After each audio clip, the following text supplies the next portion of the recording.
I think it would take a few rounds. Really? But yeah. First of all, Jake is a lot bigger. Jake's a lot bigger. But what weight would they? What weight would they fight? Well, at? I don't think Jake is getting anywhere lower than 205 pounds.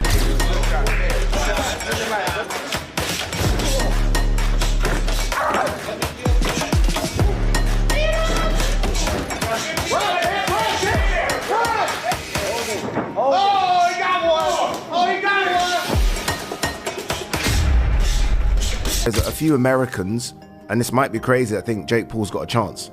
And I know that sounds crazy, but I do think that there are, where I don't believe anyone over here thinks this goes. Joe Rogan expresses genuine surprise after seeing Jake Paul's transformed physique ahead of the Anthony Joshua showdown. He notes how focused, disciplined, and prepared Jake appears. Rogan acknowledges that while Jake has faced experienced fighters before, some of whom were nearing retirement, he's still committed to serious training each time. He adds that with Joshua approaching 40, the dynamics of this matchup become even more fascinating. Rogan admits he's eager to see how the fight unfolds. As far as, like, would you like to see... I like Jake a Paul, lot of freak show. Look, if Jake Paul wants to fight for the title, I would like to see him beat top contenders in the light heavyweight division or whatever division he chooses to compete at, and then eventually fight for a title. Yeah. But are the fights even real? Like the Tyson fight? Like I saw video breakdowns of Tyson...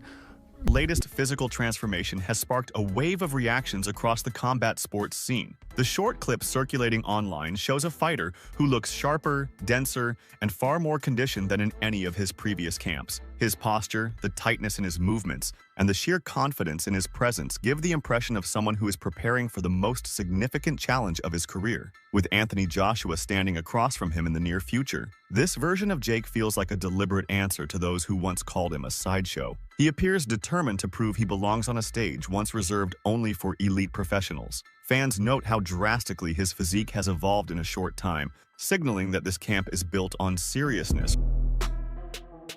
Jake Paul's latest physical transformation has caused a wave of reactions across the combat sports community. A short viral clip shows him looking sharper, stronger, and significantly more conditioned than in previous training camps. His posture, movement, and confidence all signal a fighter preparing for the biggest challenge of his career. With Anthony Joshua in his path, this new version of Jake looks like a direct response to critics who once dismissed him as a sideshow. Fans have taken note of how drastically his physique has changed, viewing it as proof that this camp is driven by seriousness rather than entertainment. He gonna always take care of Burt, but then Floyd was as massive as he was. So how you split? How you do that? No, I mean one thing with Al's always gonna, he got loyalty to me. He got big loyalty to Floyd as well. Because they made so much money together. But it's funny how, he can say whatever he want to say. You know what I'm saying? It's funny how that, how the fight got. It kind of came about. But they had the Pacquiao and Floyd fight. We all go up there. We check the fight out. Good situation. And then just me and my lady, we walking through the casino. What's his name? Rodney Jerkins. Yeah, right. You know what I mean? Rodney. Former world champion Andre Berto brings an interesting viewpoint to the discussion. He recognizes that many fans expect Anthony Joshua to deliver a dominant knockout but warns that the situation is more complex. Joshua hasn't produced many standout performances recently, and Berto believes this inconsistency could influence the outcome. Meanwhile, Jake is supported by a strong team of experienced trainers who push him to maximize his youth, strength, and conditioning. Berto suggests that if Joshua isn't at his best and Jake continues improving, this fight has the potential to be far more competitive than expected. Sparring partners, I assume to get those caliber of sparring partners in, it's got to be big money. Lawrence Cody's got a fight coming up. If you're Joe Gallagher, are you go spar Jake Paul? Is that going to help you? No, absolutely not. Are you going to get a bit of profile from it, perhaps? People are going to hear your name. Yeah. Does that help? I remember going to spar with Kessler, and I got £500 or euros for the week. It was the hardest money I've ever earned in my life. But how much did you learn from? Yeah, me, bundles. Yeah. What's the Coley learn? I don't get it. No. I do get it, the money. But when you got a fight coming up, I'm thinking, really? Are you going to get anything out of that sparring that's going to help you in your fight? Maybe you are. Maybe I'm just completely diminishing Jake Paul's ability, but I'm struggling. I really am. Fair play to Jake Paul. I mean... And you're right, there's a bit of a conflict there because Joshua used to manage him. Yeah, it was through 258, right? Yeah. But surely they're smashing him to pieces.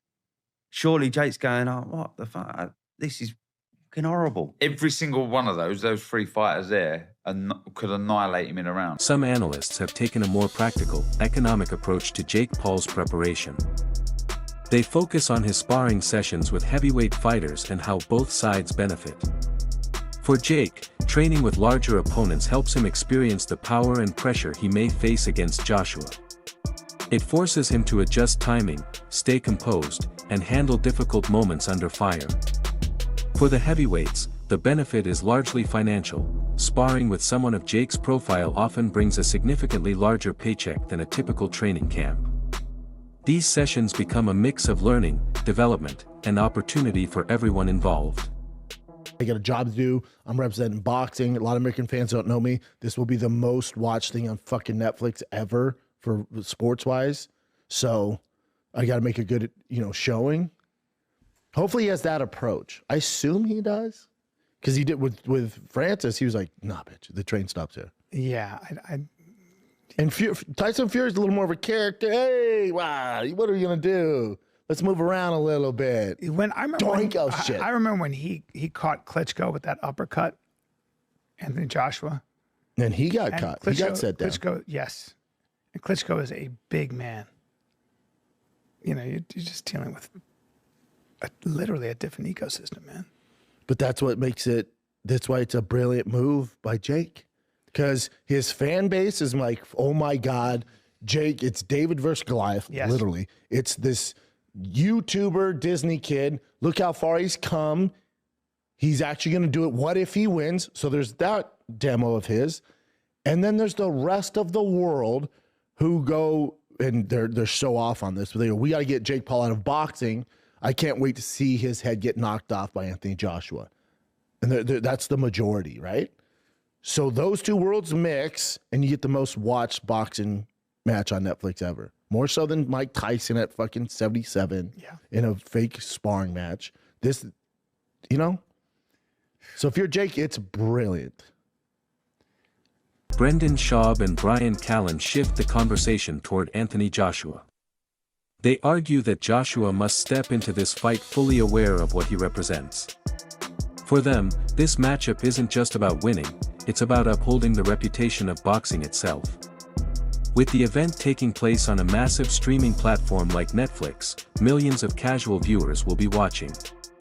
Schaub and Callen believe Joshua must approach this fight with absolute focus and determination, using it as an opportunity to reaffirm why he remains one of the sport's major figures. If you are Jake Paul, shit just got even more real. So AJ's taking it that serious.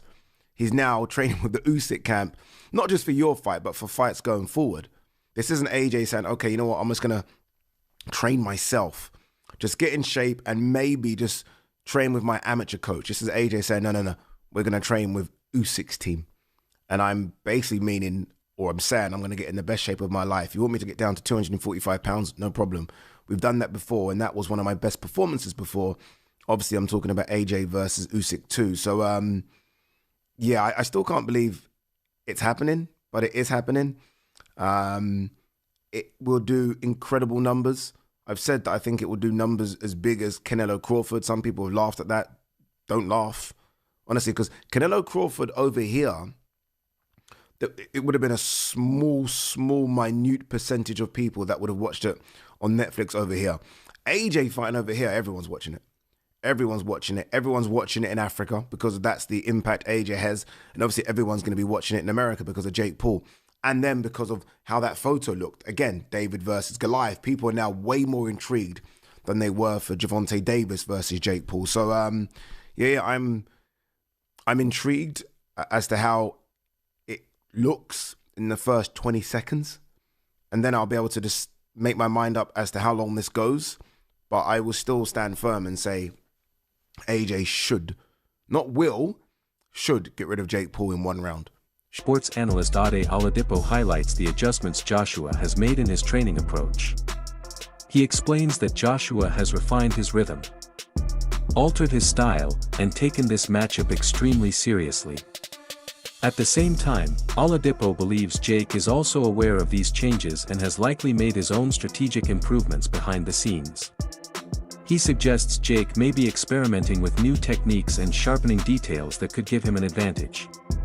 Because both fighters are evolving for this event, Oladipo sees a real possibility that Jake could create a moment that surprises the boxing world. Done this already.